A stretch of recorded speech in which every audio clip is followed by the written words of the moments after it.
Hello, and welcome to today's live broadcast and community conversation. Today, I'm going to be sharing with you my recent experience with my colonoscopy and the results. And we're going to share a little bit about colonoscopies in general, some of the risk factors, and why it is so important to get your screening when you are eligible. So, if you are new, welcome. My name is Diane Parham. I'm the creator of the online course and community, the Intermittent Fasting for Today's Aging Woman. And here we get together and we talk about all things for us as aging women. We talk a lot about intermittent fasting as the means to really help us live a very happy, healthy, and active life as we age and the benefits of doing that. But today we're going to talk a little bit about colonoscopies and just general overall health and screenings as we start to go through this aging process and our body starts to change. So welcome.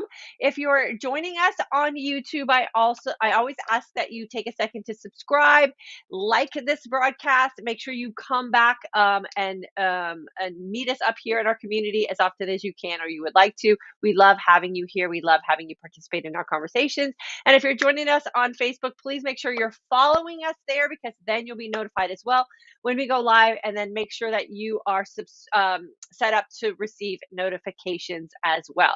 So do me a favor in the comment section. Let me know, are you up to date on your colonoscopy screening? Is there something about getting a colonoscopy screening that's making you feel like you might be a little weary of going? Let me know in the comment section and we'll make sure that we address all of your comments at the end of today's conversation. And if you have any questions, always feel free to jump in the comments and ask those as well.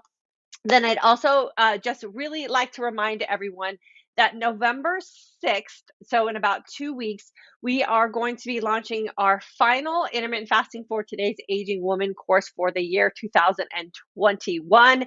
You will have lifetime access to your course and the information that's provided to you in your course. So now is a great time to jump in with us. The information to join us is down below me. It is at fortodaysagingwoman.com. Find out more, and it's also available in the description box as well. I would love to have you in class with us in November. It is always a great time. Women come out of class feeling so empowered about their aging process, where they are in their life today, and how they are planning to live for their future self. So it's a great time to jump in with us. I hope to have you in class. Make sure you get on my email list so that you'll be notified about our registration. Okay, so let's go into today's conversation. So I had my first colonoscopy 3 years ago. I was about a year or so behind schedule. I don't know why. I think it was just because life was busy. But I had my colonoscopy 3 years ago.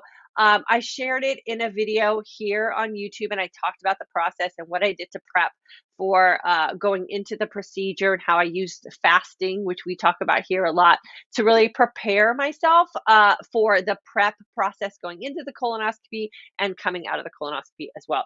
So I did have some polyps the last time I went, but they were nothing that were too concerning to my doctor. No big deal.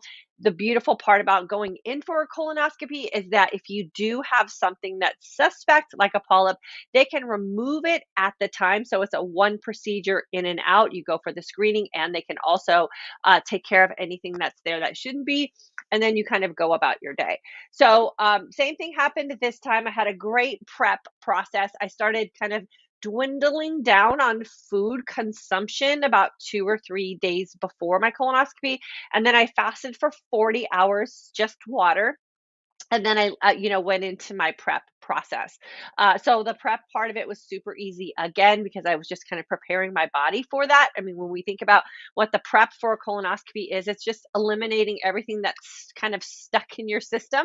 And so my concept of that is less is better, right? Because the less it's going in, the less it's going to have to come out. And then the prep is really, really efficient because you're just going to clean the walls of anything that's kind of hanging out, and you have a really easy procedure. So that's how it was for me again this time. So fasting is a really great way to kind of lean into that setup. I get to my appointment. Everything went great. I'm going to share with you a couple of things that went on with the nurses when they were doing the prep and the discharge process. So went in for my, the check-in part, the pre-eval before you go into the actual procedure. And the nurse that was checking me in had kind of like an alarmed look on her face, and she asked me what my resting heart rate normally is. And I said, oh, it's usually around in the 40s. She goes, oh, okay, good, because your heart rate right now is about 43. She goes, are you a runner? I said, yes, I am a runner. So again, all these things that we're doing here to create a healthy lifestyle for ourselves, we never know when they're going to serve us, right? So exercising on a regular basis, getting that cardiovascular exercise in is going to be one of those things that's going to just have a great positive compound effect for us as we get older. My blood pressure was a little high, so she was a little bit concerned about that because I normally do have really low blood pressure also. And we kind of just agreed that that was the prep that I had to take, so the stuff I had to drink, and it just was something that was kind of just rattling my system a little bit. No big deal. I felt it a little bit like here in my chest, but I wasn't nervous about the procedure at all. So we just kind of figured it was the magnesium, the potassium, the sodium, the calcium in great quantities that you have to drink in order to get your system to empty out. So, and I was a little dehydrated, part of the process also. So no big deal. Again, when you go in healthy, those kind of things aren't that big of a concern because it's not going to be going from a high blood pressure to a higher blood pressure. It's just going to be higher than usual. So got prepped, went into the procedure, came out, heart rate went back down to 40s, blood pressure went back to normal, like 107 over like 50 something, I think it was. So all that was great. Then the doctor comes in to brief me about how the actual procedure went. And he told me I had 4 precancerous polyps, and I gasped. I was like, how could that be? I live such a healthy lifestyle, right? Like, how can I go from 3 years ago to now? I mean, I could see like maybe even my first colonoscopy, those polyps were just nothing he was concerned about. But this one, he flat out said precancerous polyps. And I was like, how does that happen? And I said, I live a really healthy lifestyle. I eat really, healthy food. I exercise, like I have zero risk factors. And he said, be grateful you live that lifestyle. And we found the polyps and they're small and we have them taken care of. And this again goes back to what I always say here in this community, that the lifestyle choices that we're making today are like an insurance policy for us, but they're never a guarantee that something's not going to go wrong, something that we aren't anticipating internally in our body. But if we go into a situation with health on our side, we always have a fighting chance, right? We always have a leg up. We always have this experience of knowing how to take care of ourselves and having the mindset of we can do hard things because we do hard things all the time. So I haven't got the report back about the polyps, but I'm super grateful that I am living this lifestyle and I do have access to getting this screening. So let's talk about what some of the risk factors are and why I was so shocked that I had these polyps that grew within this 3 year period, and they probably were there even before I had my first colonoscopy. They just hadn't surfaced yet. So again, this is that thing where I say, make sure you are always leaning into the side of doing what you know is preventative so that we have an leg up, right? So we have the advantage. We don't want to risk like the fact that we don't have any risk factors and think that that's going to be our insurance policy. Our insurance policy is leaning into creating healthy lifestyle habits so that we are going to do the preventative work the best that we can so that we give our body a fighting chance. And that's how I always look at the fasting choices that I make, the exercise choices that I make, the feasting choices that I make, and how it is I'm living my life overall. And I want to make sure that I'm always modeling that for you and giving you guys the information and hopefully the confidence and the motivation to do the same for yourself.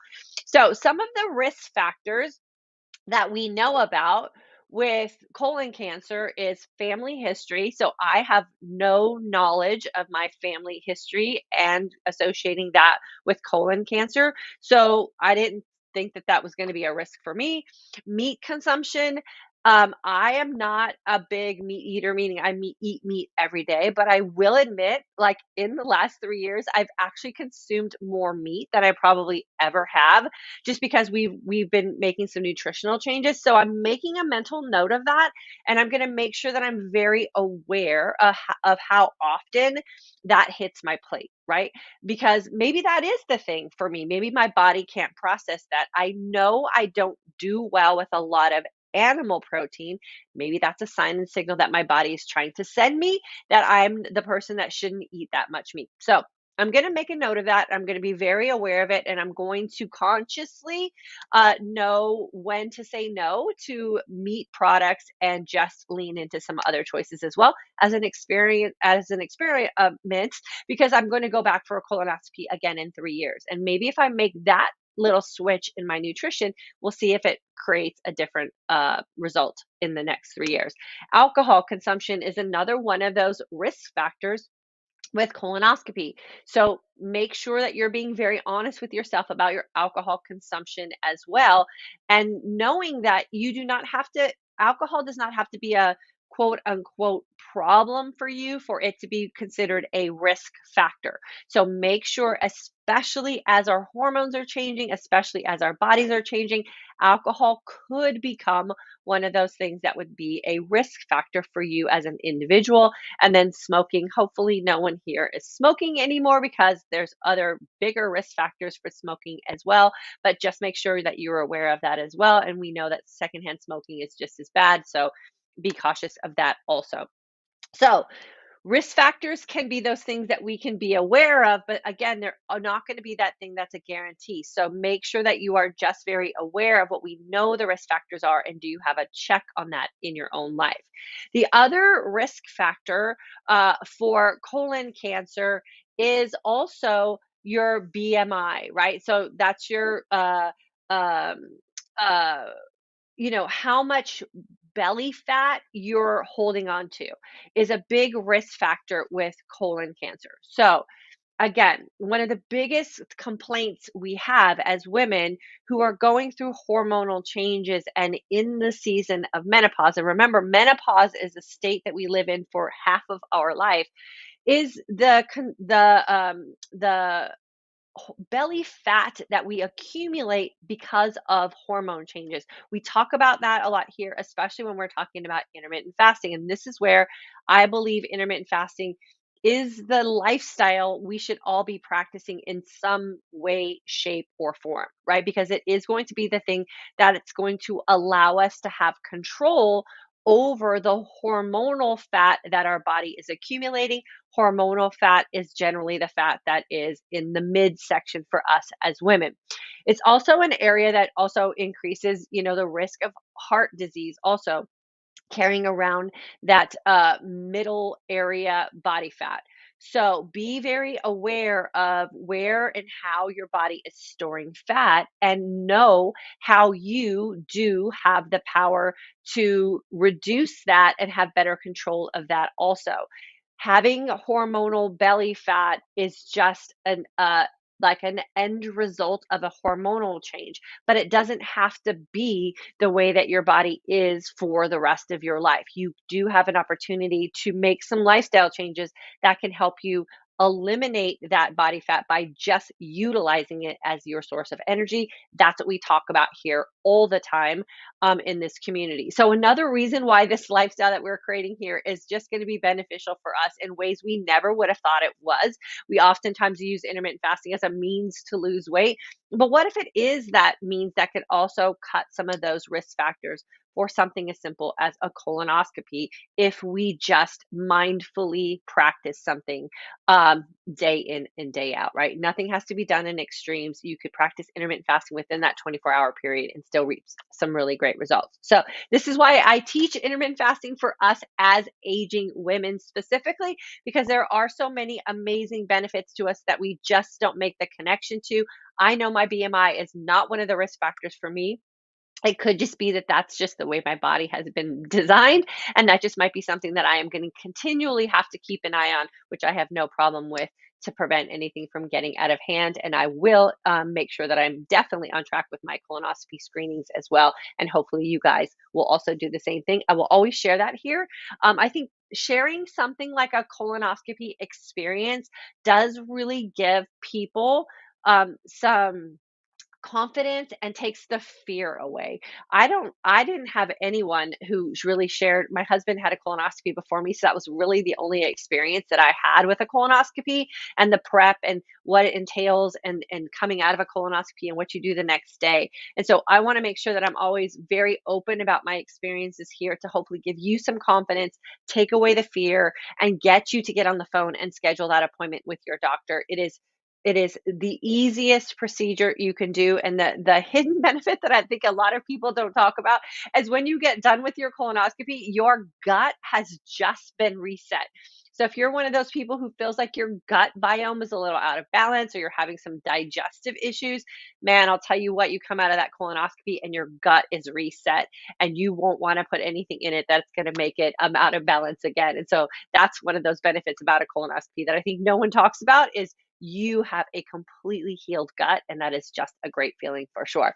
Okay, so let me see what we got here with the comments. So, Love Joy Naturals, good morning. Laura, good morning from Alabama. Good to have you with us. Current as mom passed from colon cancer 8 years ago. So sorry to hear that about your mom passing from colon cancer. Yeah, and it is one of those things that, today we have the means for those screenings. So I'm a huge fan of screenings and making sure that we get them done on time and on schedule. So mammograms, make sure you're going in and getting your mammogram. One of my really, really good friends just was diagnosed with breast cancer and it was caught very early on. And the reason she was able to go through her treatment and come out the other side of it, with not having a big battle that she had to fight was because she has her mammograms every year and they picked up the change in her mammogram screenings from 1 year to the next. Now, had she had skipped a couple of years and she had gone 3 years without a mammogram, then that breast cancer would have been a completely different story for her. So make sure you are getting your screenings on schedule. Don't postpone them.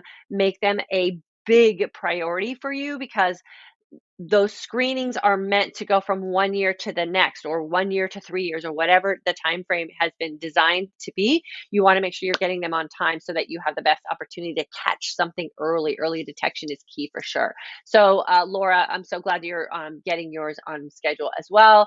Lovejoy, yes, I'm up to date. Go back in 2023. Awesome, girlfriend. Robin, yes, I had mine done and was told I had the starting of diverticulitis and I'm on keto. Doctor told me to eat more fiber. Yeah, so what are you doing to get that fiber in? And if you're on keto, right, that's that thing that like when we pick a diet or a way to feed ourselves, we do that with our brain, right? Because we look at the facts or we look at what someone else is doing and we think that it's going to work for us. But what if your body's trying to tell you something different, right? And what if you are missing some components that your body's basic makeup is needing? So, Robin, I would look into ways that you can add some fiber into your diet and maybe look at how you can tweak what it is you're doing with your keto diet so that you can get everything that you need so you're not going to create some problem for you that you don't want to have to deal with later down the road. Denise, is the lifetime access a new perk? Yes, it is for sure. We just added it in October. And so it's for the October and November class for sure. So if you've taken the course before, let me know. And if you haven't, let me know that also. Danny, good morning, Diane. Please say hello to Michael, October 2018 grad. Girlfriend, I will for sure. He's just in the other room. We always love having you here. And we love the fact that you think about Michael. I absolutely love that. Thank you. Carmen, good morning from Southwest Florida, October 2018 grad. Robin, my doctor put me on estrogen for the last 3 months. In my belly is getting bigger. Should I stop taking it? I can't tell you to stop taking anything that your doctor prescribed to you, but what I would recommend that you do is do some research, right? Do some research on what it is your doctor gave you to take, what some of the side effects of that are, what some of the benefits are, and then you have to go into your doctor with all of your research information, and then you need to make an informed decision.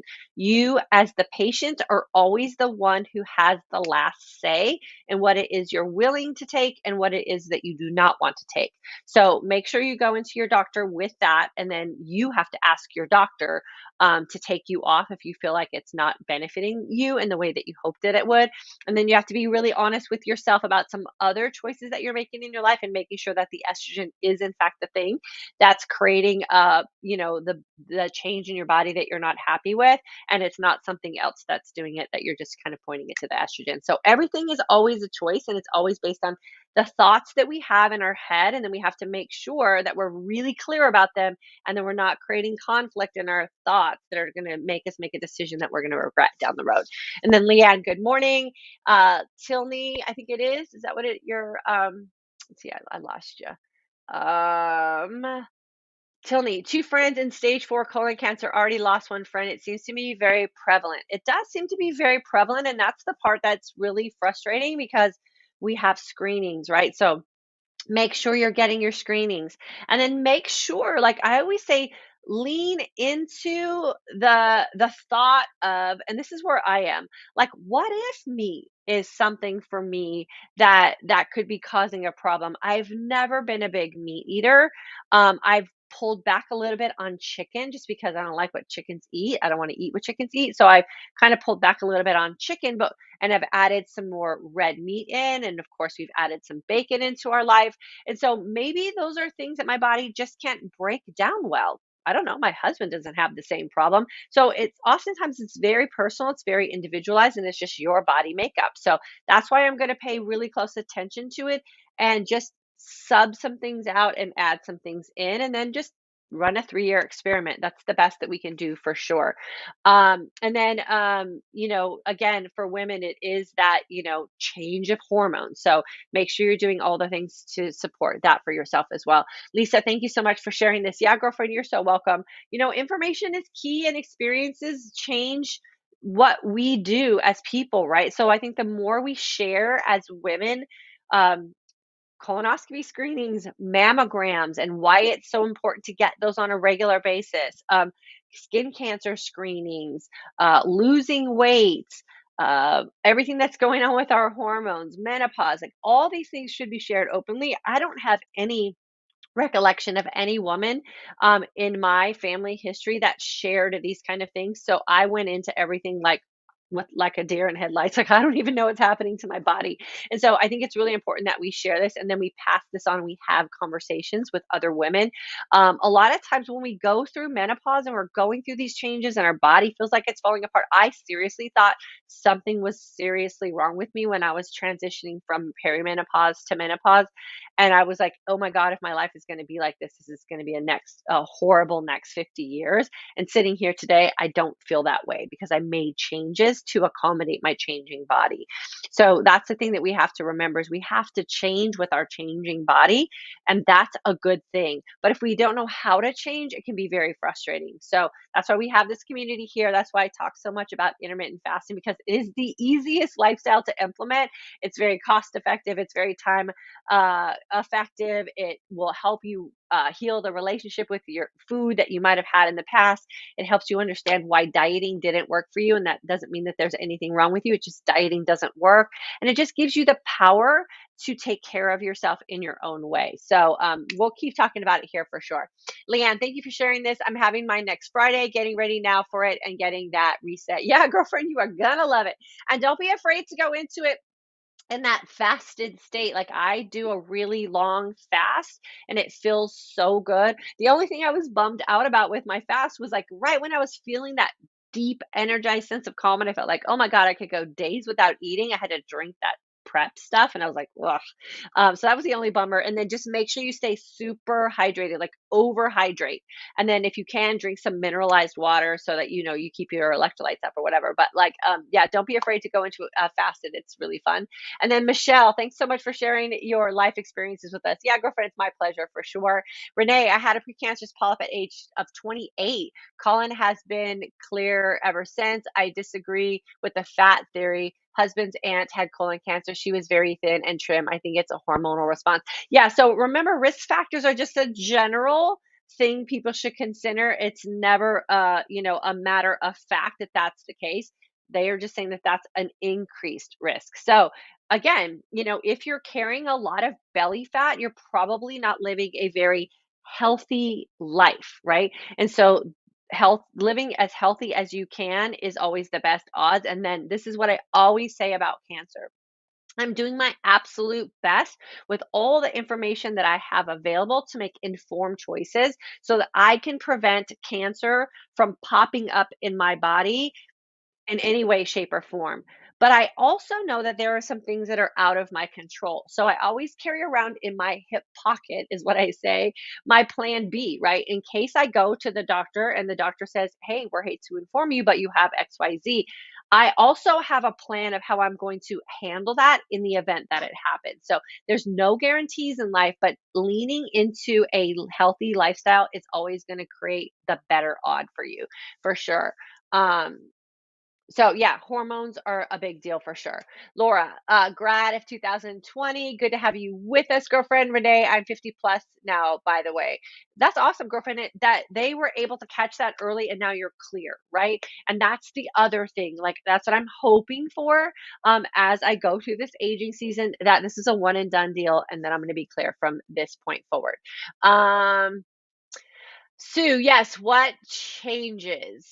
Yeah, for sure. Tilney, excited for my IF course in November, on November 6th. I am well into menopause at 65, and my docs say I am healthy, but I want more. No slowing down for me. I need a jump start to lose that 13 pounds. Yeah, girlfriend, for sure. You're going to probably feel a really great shift the very first week of class. The first week of class is just eye opening for so many women in class. So go all in with me is what I ask. And then you'll be able to take these tools that you learn in class and just ebb and flow your way through the rest of your life, benefiting from all the magic that intermittent fasting can bring for you for sure. Renee, true about being at healthiest self. Do you think there's an increase in cancer due to processed foods? Yeah, for sure. I mean, there's links to it. Processed foods in general. I mean, it's always best to have what I call one ingredient options to feast on, and then leaving those, processed foods or exception foods as just that, exceptions. And so limiting processed foods is always going to be your best bet again, right? But that doesn't mean that if you live like a completely, vegan, raw, one ingredient, I only eat things from the ground type of lifestyle, there's still no guarantee that you're not going to have to battle something down the road. So you make the best choices you can with the resources that you have. You go through life with a really clear, healthy mindset process, and then you go to your doctor's appointments, you get your screenings, and then you just know that you're doing the best that you can is the best way. We don't want to be obsessive about it either. Leanne, yes, I got a fast in my schedule right before. Yeah, it's the best for sure. Okay, so I will keep you guys posted for sure. But again, like it's one of those things that getting screenings is the first, thing we need to do to make sure that the choices we're making are in fact working for us the way we want. And then we have to make sure that we are making conscious, healthy choices, right? So we want to make sure that we are living a happy life, but we also want to make sure that we're living a healthy life. Do your research, implement where you can, and then make sure that you have a defense system, right? So my defense system is always going to be my intermittent fasting and giving my body the opportunity to heal itself. I can't even imagine where I would be if I didn't start incorporating intermittent fasting, because that I do know, because of all the healing that it has done for me, that it has also been a great barrier for me and a great defense mechanism. So I will continue to do that and keep sharing that here with you guys. So remember, November 6th, 2021 is our next intermittent fasting for today's aging woman course. Please get on my email list. I'm going to start emailing you next week inviting you to come into class with us. You will have a full year of full lifetime access. So you can go back to your class as often as you want to review the lessons, because the truth is we fall in and out of things like this, and you'll have the resources available to pull yourself back in for sure.